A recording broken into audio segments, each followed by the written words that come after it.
Hello বন্ধুরা, আশা করি সবাই অনেক ভালো আছেন। আজকে আমি খুবই স্পেশাল একটা ফোন নিয়ে কথা বলবো। এটি হচ্ছে মোটোরোলা মোটো G86 পাওয়ার। এর 128GB বাংলাদেশে আনঅফিসিয়াল প্রাইস 24,000 টাকা এবং ভারতে 16,000 রুপির আশেপাশে পেয়ে যাবেন। এই বাজেটে এই ফোনটা কিন্তু বেশ অনেকগুলো ভালো বিষয় দেখা যায়, যেমন ডাইমেনসিটি 7400 এর মতো একটি শক্তিশালী এসওসি, 6720 mAh এর একটি বড় ব্যাটারি, OLED ডিসপ্লে যাতে HDR10+ এর সাপোর্ট থাকতেছে, একটি ভালো গুছানো প্যাকেজের ক্যামেরা সেটআপ। তো কথা না বাড়িয়ে চলুন ফোনটি নিয়ে বিস্তারিত বলা যাক। প্রথমেই ডিজাইন নিয়ে বললে মোটোরোলার সেই কমন ডিজাইনে লক্ষ্য করবেন। ব্যাকে লেদার ফিনিশ থাকতেছে, ফ্রন্টে symmetrical bezel-less punch whole display থাকতেছে। এর দৈর্ঘ্য 161.2 মিলিমিটার, প্রস্থ 74.7 মিলিমিটার এবং থিকনেস 8.7 মিলিমিটার, ওজন 198 গ্রাম। তো ওজনটা ঠিকঠাকই রয়েছে, অনেকে আবার বেশিও বলতে পারেন, বাট এখানে ব্যাটারিটা বড় রয়েছে এই জন্যই একটু বেশি। ফ্রন্টে গরিলা গ্লাস 7i এর প্রোটেকশন থাকতেছে এবং মিলিটারি স্ট্যান্ডার্ড 810H এর সার্টিফিকেট থাকতেছে। তবে তাও আমি বলবো আলাদা একটা প্রোটেক্টর ব্যবহার করবেন। বডিটা প্লাস্টিকের তৈরি আর ব্যাকে ইকো লেদারের ফিনিশ রয়েছে। দুটো ন্যানো সিম সাপোর্টেড IP68 ও 69 রেটিং থাকতেছে। তো বলা যায় ফোনটার বিল্ড কোয়ালিটি এই বাজেট অনুযায়ী বেশ ভালোই রয়েছে। এবার ডিসপ্লে নিয়ে বললে এতে OLED ডিসপ্লে থাকতেছে।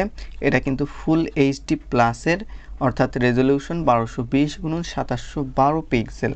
এটা 1 বিলিয়ন কালার সাপোর্টেড এবং 120 হার্জের হাই রিফ্রেশ রেট রয়েছে, সাথে HDR10+ এর সাপোর্ট, 4500 নিটসের পিক ব্রাইটনেসও রয়েছে। এর size 6.67 inch, PPI 446, screen to body ratio 89.2% ও রেশিও 20:9।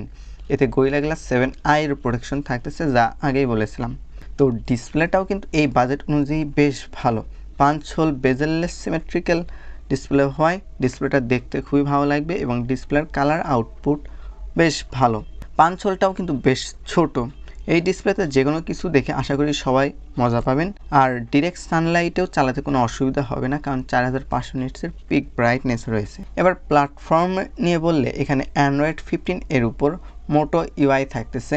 1 বছরের মেজর অ্যান্ড্রয়েড আপডেট ও 3 বছরের সিকিউরিটি আপডেট পাবেন। কোথাও কোথাও দেখলাম 2 বছরের মেজর অ্যান্ড্রয়েড আপডেটের কথা লেখা আছে, বাট ওইটা আসলে অরিজিনাল না। 1 বছরেরই অ্যান্ড্রয়েড আপডেট পাবেন। ইন্ডিয়ান ভেরিয়েন্টে এসওসি হিসেবে থাকতেছে ডাইমেনসিটি 7400 আর গ্লোবাল ভেরিয়েন্টে এসওসি রয়েছে 7300। দুটোই 5G এসওসি, দুটোই 4 ন্যানোমিটার আর্কিটেকচারের অক্টা করে এসওসি। বাট আমি জানি না মোটোরোলা এই বিভেদটা কেন করেছে, দুটো ভেরিয়েন্টে একই জিনিসই দেওয়া উচিত ছিল। এখানে জিপিইউ হিসেবে রয়েছে মালি G615 MC2 আর এদের পারফরমেন্সও এই বাজেট অনুযায়ী বেশ ভালো। যারা এই বাজেটে হেভি গেমিং ফোন আশা করেন তারা কিন্তু এই ফোনটা নিতে পারেন, কারণ এর আন্তত স্কোর 6,85,000 প্লাস আসে। তো বলা যায় 7 লাখই প্রায় আসে। ফোনটা হেভি ইউজে সেরকম গরম হয় না, হালকা হিট জেনারেট করে। থার্মাল থ্রোটাল করার মতো কোনো বিষয় লক্ষ্য করা যায়নি। ডে টু ডে লাইফে ইউজে বেশ স্মুথ একটা রেজাল্ট পাবেন। আর মোটোরোলার UI কিন্তু বেশ ক্লিন থাকে, একটু দামি দামি UI এর মতোই ফিল পাবেন। তবে এই UI কিছু ব্লুটুয়ার থাকতেছে, যা আবার চাইলে আনইনস্টল করে নিতে পারবেন। তো পারফরমেন্সের দিক থেকেও কিন্তু বেশ ভালো স্থানেই রয়েছে। আর স্টোরেজ হিসেবে থাকতেছে 8/128, 8/256, 8/512, 12/512GB ভেরিয়েন্ট। এর RAM type LPDDR4X, Rome type UFS 2.2। আলাদা SD কার্ড স্লটও কিন্তু থাকতেছে। আর স্টোরেজ বেশি হলে আন্তত স্কোরও কিন্তু আপনারা বেশি পাবেন। যাই হোক, সেটা আসল বিষয় না। মোট কথা এর পারফরমেন্সটা এই বাজেট অনুযায়ী বেশ ভালো।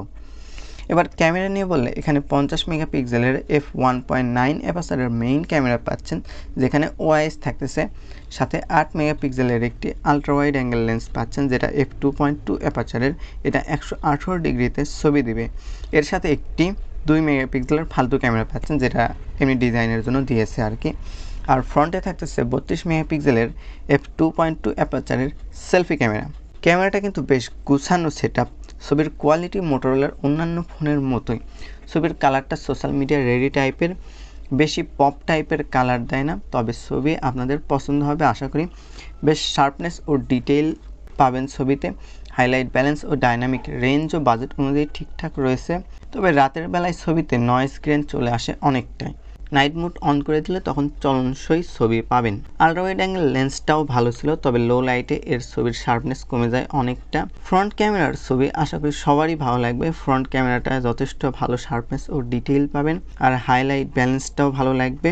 সেলফি ক্যামেরা দিয়ে ছবি তোলার সময় ছবিগুলোকে একটু গ্লো করতে দেখা যায়, বিশেষ করে ফেসটাকে একটু স্মুথ করে একটু সুন্দর করে দেওয়ার চেষ্টা করে আর কি। এর উভয় ক্যামেরা দিয়ে আপনি 4K 30 FPS ভিডিও করতে পারবেন, আর ব্যাকের ক্যামেরা দিয়ে 1080p সর্বোচ্চ 120 fps ভিডিও করতে পারবেন। ব্যাকের ক্যামেরায় ওআইএস থাকায় ভিডিও বেশ স্টেবল পাবেন। তো ক্যামেরার ক্ষেত্রেও কিন্তু বেশ ভালো জায়গাতেই রয়েছে, বিশেষ করে ভিডিওর ক্ষেত্রে ভালো জায়গায় রয়েছে। এবার যদি ব্যাটারি নিয়ে বলি, এখানে 6720 mAh এর লিথিয়াম পলি ব্যাটারি থাকতেছে, যেখানে 30 ওয়াটের ওয়্যার চার্জিং সাপোর্ট রয়েছে, আর চার্জারটা কিন্তু আপনারা বক্সেই পেয়ে যাবেন। এর ব্যাকআপ ভালো, নর্মাল ইউজে 3 দিন কেটে যাবে অনায়াসেই। এতে কিন্তু ডুয়েল স্টুডিও স্পিকার থাকতেছে, সাথে ডলবি অ্যাটমসের সাপোর্টও রয়েছে, তবে 3.5 মিলিমিটার ইয়ারফোন জ্যাক নেই। ওয়াইফাই 5, ব্লুটুথ 5.4, জিপিএস, NFC এর সাপোর্ট রয়েছে। FM রেডিও ও IR ব্লাস্টার সেন্সর নেই। Under display fingerprint sensor, accelerometer, gyroscope, proximity, compass, smart connect support থাকতেছে। আর হ্যাঁ, এর ইউআই কিন্তু বেশ কিছু AI ফিচার রয়েছে। তো যারা আনঅফিশিয়ালি একটা ভালো ডিসপ্লে, ভালো পারফরমেন্স, ভালো ব্যাটারি ব্যাকআপ ও গুছানো ক্যামেরা সেটআপের একটি ফোন, এক কথায় গুছানো প্যাকেজের একটি ফোন চান, তারা এই ফোনটা কিন্তু কিনতে পারেন। আজকে এই পর্যন্তই। ভিডিওটি ভালো লাগলে লাইক করবেন, কমেন্ট করবেন, শেয়ার করবেন, আর অবশ্যই যারা নতুন তারা আমাদেরকে সাবস্ক্রাইব করে আমাদেরকে পাশে থাকবেন, আমাদেরকে সামনে এগিয়ে যেতে আরও সাহায্য করবেন। সবাইকে ধন্যবাদ।